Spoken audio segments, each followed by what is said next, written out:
Welcome back. My name is Dennis Sullivan, Executive Director of CCBC's Center for Business Innovation. And up next is one of my favorite sessions. We call it 5 by 5. 5 speakers get just 5 minutes each to share their very best innovative idea with you. Up first, we have Kristen Parks, owner and Chief Executive Officer of 11 Pepper Studios, talking about how to get your brand out there quickly and easily without breaking the bank. Kristen, it's all yours. Thank you, Dennis. Hi, everyone, and welcome to Be More Bold. And thanks so much for joining me for this 5 by 5 session about building your brand without breaking the bank. My name is Kristen Parks, and I'm one of the owners of 11 Pepper Studios and Chief Creative Officer as well. 11 Peppers is a full-service creative studio based in Columbia, Maryland, and as a small business owner for the last 8 years, I've learned that making smart investments is really the key to growth and sustainability in our business. For many of you getting started in entrepreneurship, I'm sure you've thought to yourself, how am I going to get the word out about my business? How am I going to differentiate myself? Professional marketing is expensive. I'm just getting started. I can't afford an advertising agency.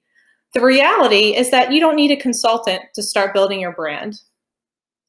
The foundation of branding really isn't pretty graphics, as much as I'd like to sell that to you as a graphic design professional. It's authenticity, it's trust, it's the relationship you build with your customers through your brand voice. And let me say that again, brand voice. What does that mean exactly? Brand voice is the persona that you give your brand on all platforms where you sell your products and services. Think of your brand as an extension of you. How does your product or service present itself to the world? It should have personality. And crafting that personality is not only fun, it's practically free. The world we live in today is full of free technology and tools to help you build your brand and craft that brand voice. Social media, blogs, websites, videos, there are so many ways to get the word out for very little investment. Don't be afraid to dive in and experiment. Let's review a few of those. So first, embrace social media and decide which social media channels you can manage effectively. What I mean by effective is that you're able to post meaningful, fresh content on a regular basis. Don't try to be everything to everyone when it comes to social media. You don't need to be on every platform. Pick the ones that align with your business and that you have time to maintain. For example, if your product or service relies on photography, Instagram would likely be a natural choice. Social media is a great place to manage your brand voice for free. Don't be afraid to put yourself out there. Followers are yearning for your story, your authenticity, and your values. This might seem obvious, but let's just say it. Create a website. There are so many free website builders nowadays, but I'm a big believer and fan of WordPress. WordPress is one of the most popular, user-friendly, customizable, free content management systems out there. To create a WordPress site, you need a theme. At wordpress.org, there are tons of free themes. Make sure you pick a theme that is responsive. Responsive means that your site will gracefully adjust to tablets and phones, all the different screen sizes out there. Google ranks mobile sites first, so you don't want to ignore your mobile presence. It's really, really important. And when you're building your website, don't worry that if it's not perfect right away. Perfect isn't essential. You want to get the word out there. Don't let your perfection get in the way of your progress. Another tip: register your business with Google My Business. You'll get an official business listing where you can add important information. And again, it's all about building that brand voice. So you can put in your location, your website, description, use the voice that you want your customers to see. It's an easy way to share important information about your business when your customers are looking for you on the Google platform, which, as we all know, is the #1 place where people find you. Google will even send you really helpful tips and tricks and monthly updates in terms of what you can do to improve your Google listing for free. Next, update your LinkedIn profile. Your LinkedIn profile is another free way to advertise your business and create an extension of that brand voice. Make sure your business is listed as the #1 employer, and make sure you have a meaningful description. Put your logo in the banner. You have so many opportunities on your LinkedIn profile to come up with creative ways to present your business, again, for free. Your customers and potential employees, they want to see who's behind the product or service that they're buying. So it's great opportunity to put your face out there, put your whole self, your values, your authenticity out there, build that brand voice. As you're crafting this brand voice, you may start to think about your logo and your brand style. And when you're just starting out, a great resource for affordable and professional artwork is college students. Many graphic design students are looking for ways to build their professional portfolio so they can apply for jobs. And I know when I was personally in school, one of the things I did was I looked for opportunities to provide service to growing businesses so I could build my portfolio at little to no cost.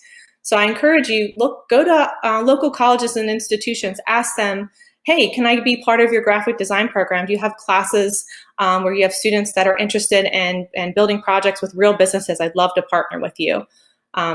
Reach out to them, and I'm sure they would be glad to be a part of that. So it's a win-win for everyone. And keep in mind, your brand should evolve over time, change with current events, trends, and technology. Most companies update their brands every 5 to 10 years, even if the change is very small. You want to be fresh and relevant. Because of this, it doesn't make sense to spend a ton of money on printed goods, swag, letterhead, those sorts of things. Save those dollars. You're going to need them later for really important investments. Use these great online tools I've given you and start building your brand online and go for it. Don't be afraid to experiment. And remember, the brand is an extension of you. Be authentic, be honest, and don't worry about pleasing everyone, because you're going to build a following with customers that buy into you and what you stand for. Good luck, and I wish you all continued success. Thank you, Kristen. That was fantastic. A lot packed into just a few minutes there. Up next, we have Keith and Rebecca Klein-Scott, owners of Tall Small Productions, talking about how to move from transactional to transformational. Keith, Rebecca, take it away. Be transformational, not transactional. When we first started 8 years ago, we bombed this. And if we can save anybody the embarrassment, we will make a big impact. Because when we first started, what would we do? Oh, we would push and push and push. We thought, we got to get the sale. We're just starting out. We've got to make sure we commit. We got to close. And we must have alienated a number of people. We must have sounded like idiots, because the moment someone seemed interested, we didn't only try to close one thing. We'd tell them a whole laundry list of what we could do for them, and it confused them. It's like walking into the supermarket trying to find a barbecue sauce, and you see 30 different types, and you walk away thinking, I can't deal with this. And then one day we realized that we never even had to ask for a transaction, because if we did the transformational part right, you don't ever need to ask for the sale. What you want to do is show people why they need what you have to offer and not tell them. And the best way to do that is through telling stories, giving them examples of other clients, of other situations that have worked. And then a person naturally, it's amazing to watch this, a pause occurs, and then the person naturally allows the information to filter in their head. And then they say, well, how can I work with you? And then we act surprised, so no one's ever asked us that before. I'm only kidding. Recently, we were talking to a gentleman who realized that he needed training, but he kept trying to talk himself out of it. He kept saying, well, I went to an Ivy League and I'm already successful. I know I'm not a great public speaker. I don't really need this. But then we shared with him that we had worked with an attorney who had been applying all over the country for chief counsel positions and was bombing every interview. And then when we worked with him, we discovered something. We discovered that he had some of the same fears that this attorney had. And when we showed the attorney how to make little shifts in his body language and his word choice, suddenly he got the position. And when we shared that with this potential client, he said, let's book a date. He didn't even ask us for the cost. The transaction part didn't even matter because he became part of the story. And that's a key part, is also the gifts of giving advice, of consulting. People want to feel as though they were given something. They say in supermarkets, when a free sample is given out, 35% of people then buy the product because they feel as though they were giving something and they want to do something in return. And it becomes a surprise for potential clients. When you meet with a potential client, they expect to be sold to. And instead, what we do is we'll say, what can we do for you? What's one area of communication that you want to work on? And we'll fix something on the spot, something small. And as they can see that transformation, then they realize that they want to move forward. They realize that once they've gone through a transformation, then they want to have a transaction. And then what we do, and this works every time, instead of saying, okay, you must buy this amount, you must buy a series of 10 public speaking sessions or 10 widgets or whatever it is that you are selling, we always limit what someone can have at first. And it makes people want more. As many times as Rebecca said, they'll say, you have to do a 10-pack. When we tell people do one session, because here's the real deal. You may get in that session and find that you can't stand working with us. We may have a problem with you. We got to figure out if we have a relationship here. And we tell people, start with one session, see how it goes. And they'll often say, well, I know I want more. And we always say, start with one. And every single time that happens, we know that they're likely going to come back for more. But it sets you up for them to feel as though the ball is in their court and that they are in control of the whole situation. And now we're going to put all of you watching this in control of your situation, because we have a gift for all of you. Absolutely. If you can find Tall Small on Facebook, on any, what we love LinkedIn, Instagram, Facebook, any find social us anywhere. media. Message us. Tell us you watched this, and you can have a 30-minute consultation with us to work on any area of communication. Thank you. That was great. Up next, we have Takia Ross, owner of Assessmentize and past winner of CCBC's Center for Business Innovation Business Plan Competition. She's here to talk about defining success. Yes, it can make all the difference. Takia, take it away. You did it. You did it. You had an amazing idea and you turned it into a business, and it's working.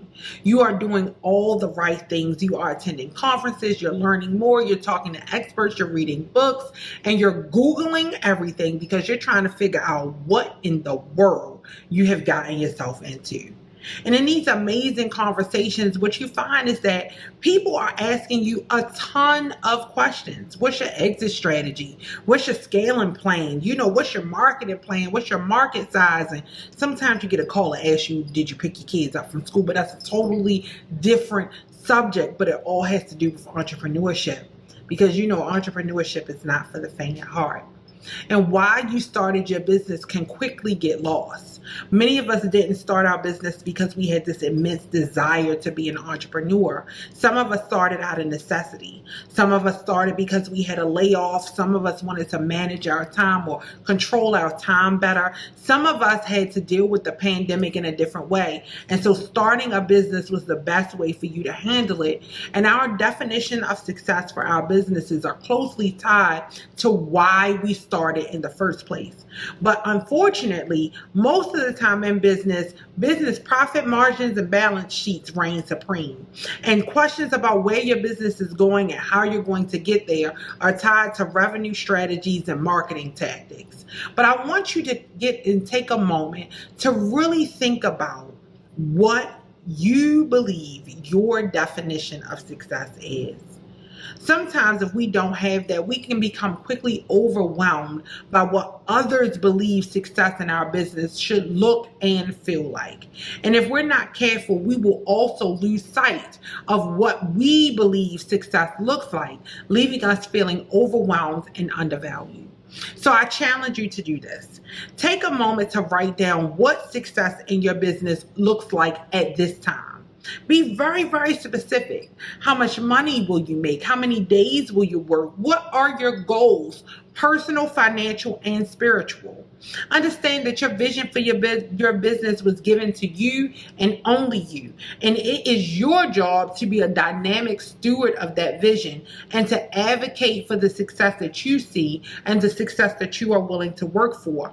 Understanding that only you know what success looks like for your business, and you need to accurately adequately, concisely be able to articulate that vision to others. Be open to redefining what success for your business looks like as you grow and learn. Because what your definition of success looks like right now may not be what it looks like tomorrow.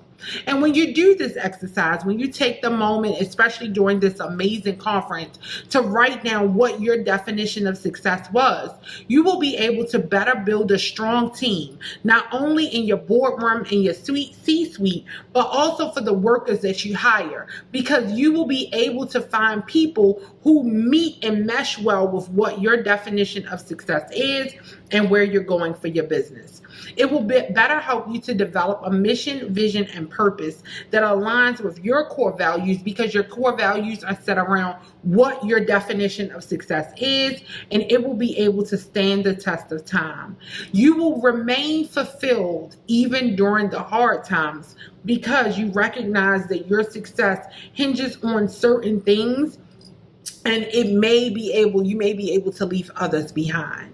As you take this journey, I want you to know that you are not alone, and there's nothing wrong with deciding that running a successful business looks different than what society says a successful business may look like. I want you to afford yourself the grace and mercy to make mistakes and learn from them, to start over if you have to, because success is only defined by you, for you. Wow. Thank you. Up next, we have Omar Mohammed, Director of Morgan State University's Entrepreneurial Development Assistance Center. Here to talk about how to quit trying to do it all yourself. One idea to get you working on the business, not in it. Omar, it's all yours. Great day, everybody. My name is Omar Mohammed, helping you improve and progress in business and in life. My talk today is about stop doing everything yourself and start working on the business, a team approach. So the T is for take care of self. Yep, it seems like as entrepreneurs, we're always hustling. Seems like it's 24/7 and we're working to get everything done within 24 hours. So as you begin the day, throughout the day, maybe you do take some breathing exercises and slow down. If you work standing up, that's fine. Maybe you take some sit down time. If you sit doing your work, maybe you stand up and walk around, get some exercise. And think about planning a mental health weekend for yourself. So that's the T in a team. Secondly, we have the E, examine your process. So what I want you to do is get a sheet of paper, clear piece of paper, draw 1, 2, 3 columns. The first column, put task. The second column, put assigned to or responsible. In the third column, deadlines. In the first column, list all the tasks that it takes you to make your product or provide your service. And then hopefully in the middle column, your name is not assigned to everything. If it is, that means that it's time for you to bring other individuals on. So just think about think about where you fit in the business and where the gaps are, and then figure out how you're going to bring on additional resources, whether it's an intern, independent contractor, or an employee. Now, this costs money. You have to figure out how you're going to raise money to bring those individuals on. The third one is, and the A is advice. And that is reaching out to individuals who believe in you and want to offer you some feedback on your particular business, provide you with opportunities that you may not see in the marketplace. Now, this could be 3 to 5 individuals meeting on a quarterly basis for about 2 hours. It could be face to face over lunch, or it could be virtual. And these individuals are really providing you with feedback.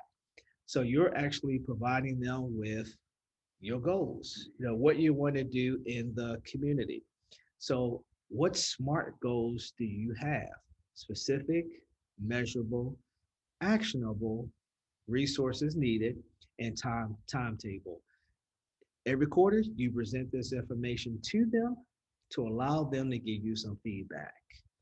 And then finally, we have the M, which stands for measure. Now, how are you going to measure all of this that you're putting together?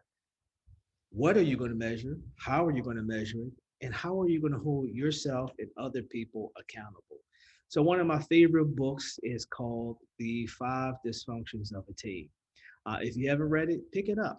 They actually have a workbook tied to that as well, an audio book.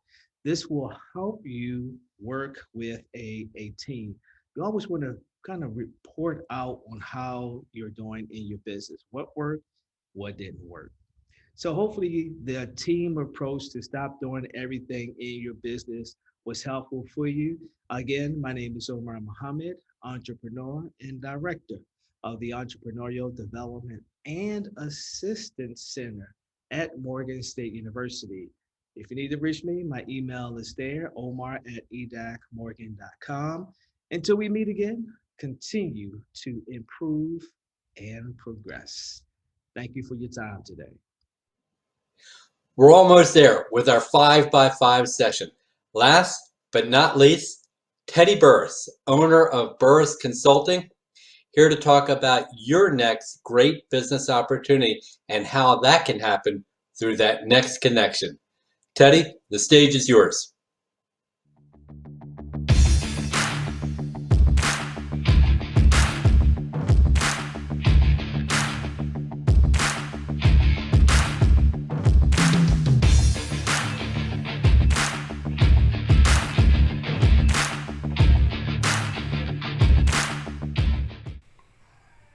Hi, I'm Teddy Burris. I'm a LinkedIn strategist, trainer, and coach. I'm also a networking strategist. And this snippet conversation is going to introduce you to one of the most powerful things you can do as you're working on growing your business. And that is to grow your networks. My greatest asset in life is not the rubies, diamonds, and emeralds I have. No, my greatest asset in life is my network. These are the people that I've met along the way, connected with, got into conversations with, helped, worked with, shared, introduced each other. My network is very diverse, full of people in all walks of life, in all cultures, in all types of industries and roles. And it's been the most powerful thing I've done to help me grow my business as well as my life. So as you're working on building your business, you need to look for the people who play in the sandbox that you want to play in. The people who play with the toys that you want to play with. These people have ideas and philosophies, resources that you haven't discovered yet.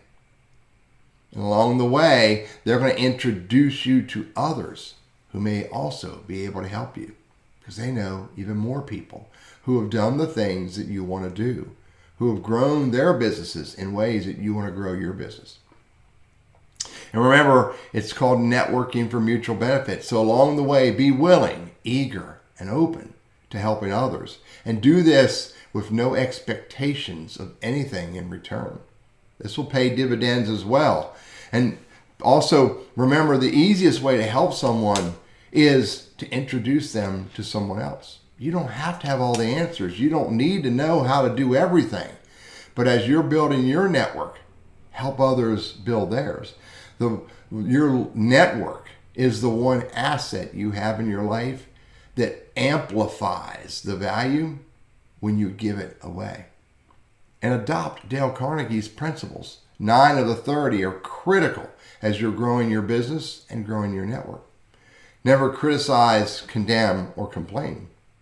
Give honest, sincere appreciation. Arouse in the other person an eager want. Be generally interested in the other person. Smile. That is a powerful business tool. And remember that a person's name is to that person the sweetest and most important sound in any language or font. Be a good listener.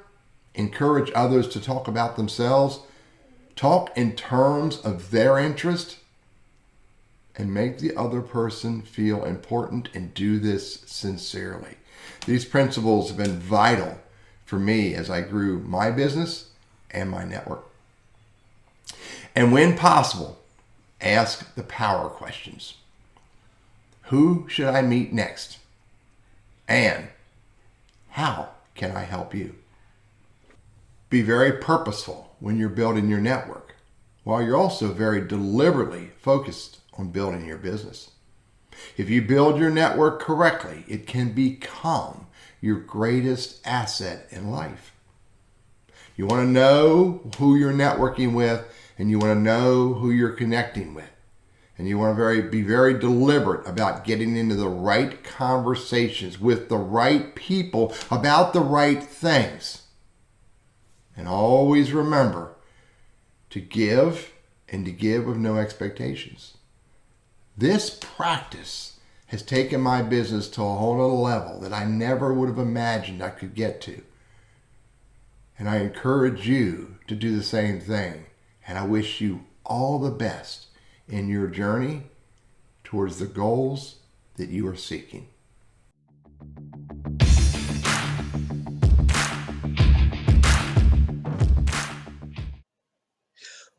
Well, you can see why I love the 5x5 session.